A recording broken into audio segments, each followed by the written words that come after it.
থাইল্যান্ডের সাথে বাংলাদেশের একটি চুক্তি, ৩টি সমঝোতা স্মারক ও একটি লেটার অফ ইন্টেন্ট সই হয়েছে। কিছুক্ষণ আগে এ নিয়ে দুই প্রধানমন্ত্রী যৌথ ব্রিফিং হয়েছে। ব্রিফিংয়ে বলা হয়, বাংলাদেশ ও থাইল্যান্ড সরকারি পাসপোর্টধারীদের জন্য ভিসা অব্যাহতি চুক্তি, জ্বালানি, পর্যটন ও শুল্ক সংক্রান্ত পারস্পরিক সহযোগিতার বিষয়ে সমঝোতা স্মারক সই হয়েছে। মুক্ত বাণিজ্য নিয়ে আলোচনা শুরু করতে দুই দেশের মধ্যে লেটার অফ ইন্টেন্ট সই হয়েছে। এছাড়া থাইল্যান্ডের প্রধানমন্ত্রী শ্রেথা থাভিসেনকে বাংলাদেশ সফরের আমন্ত্রণ জানিয়েছেন প্রধানমন্ত্রী শেখ হাসিনা। এর আগে ব্যাংককের গভর্নমেন্ট হাউসে দ্বিপাক্ষিক বৈঠক করেন দুই প্রধানমন্ত্রী। বিকাশে কম খরচে ক্যাশ আউটের লিমিট বেড়ে 50,000, প্রিয় এজেন্টও 2টা।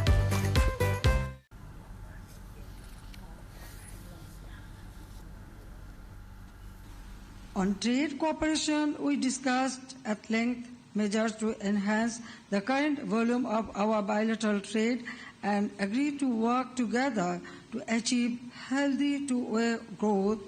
I assured the Prime Minister to take the necessary measures for investment facilitation and ease of doing business in Bangladesh. I propose to the Thai side to invest in our special economic zones and high-tech parks and to take one special economic zone exclusively for Thailand.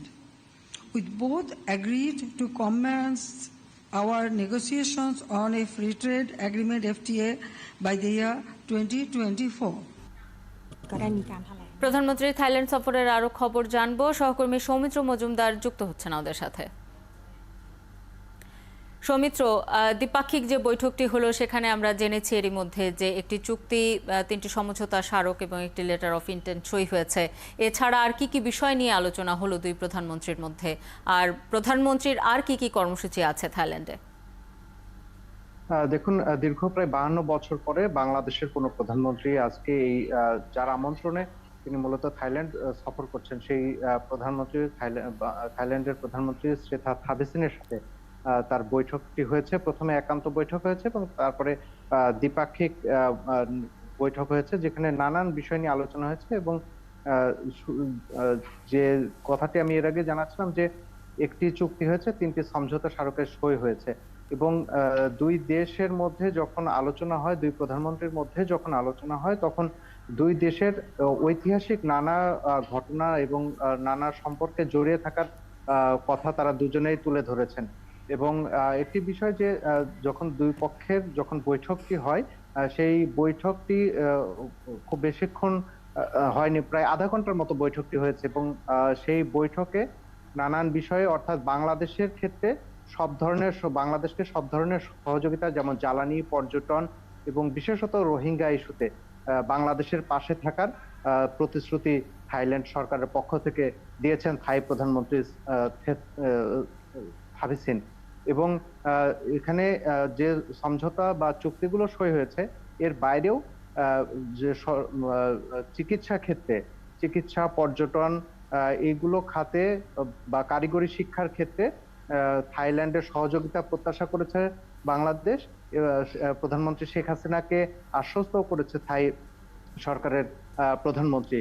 এবং সবশেষে প্রধানমন্ত্রী শেখ হাসিনা যার আমন্ত্রণে Thailand সফর করছেন, থাই প্রধানমন্ত্রীকেও তিনি বাংলাদেশ সফরের অনুরোধ জানিয়েছেন এবং তিনি আশা করেছেন যে খুব শীঘ্রই থাই প্রধানমন্ত্রী আবারও বাংলাদেশ সফর করবেন।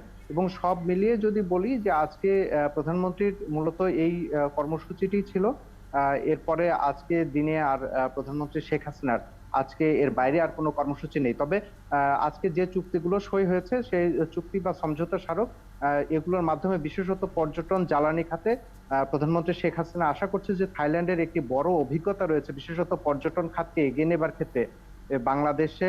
বাংলাদেশকে যদি থাইল্যান্ড সহযোগিতা করে, বাংলাদেশও পর্যটন শিল্পে অনেক দূর এগোতে পারবে। এছাড়াও যে আমি যেটি বলছিলাম যে চিকিৎসা ক্ষেত্রে তিনি বলেছেন যে থাইল্যান্ড সরকারের সহযোগিতা চায়।